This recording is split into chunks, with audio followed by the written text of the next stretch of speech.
Kim Pao update, Kim Chu at Paolo Abilino jogging earlier guys. So ayan ang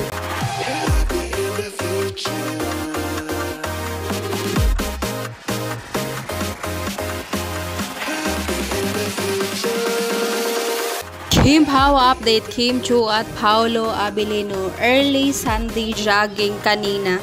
So ayan nga yung picture na in-upload ni Kuya Pitik ni Pit Photography. So ayan yung kaganapan ng Kim Pao earlier guys. So ayan, yan po ang sinasabi ni Chris Aquino, kaya ayaw niya kay Sian Lim. Hindi niya support si Kim sa mga gusto ni Kim. Wish niya makahanap pa si Kim ng makakasama at susuportahan siya. At ito na po yun, suportado sa lahat ng bagay. Kasi pag ako si Chris JF ni Pao, nako, di ko kakayanin makita sila ng ganyan. Pero nga, walang JF na si Pao. Yung totoo po, housewife meron siya. Si Mrs. Kim Chu Abilino o Kim Pao always.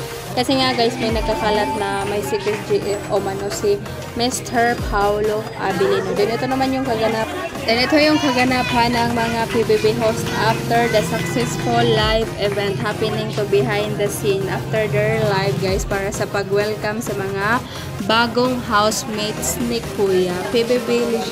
PBB 11 legendary finally start. So yun yung kaganapan nila, yun yung happenings.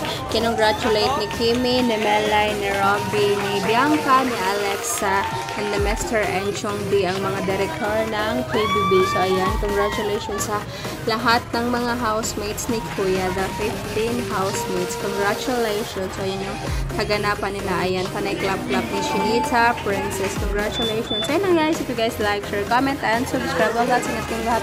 Konting Kim Power Team kaganapan update lang po sa ganap mo lang last night sa PBB 11 legendary finally start. Congratulations sa nakapasok sa bahay ni Kuya. Sa mga nag-audition na hindi nakapasok, try and try lang yan guys, kasi ganyan yung buhay, hindi pa laging panalo. So ayun lang, ingat!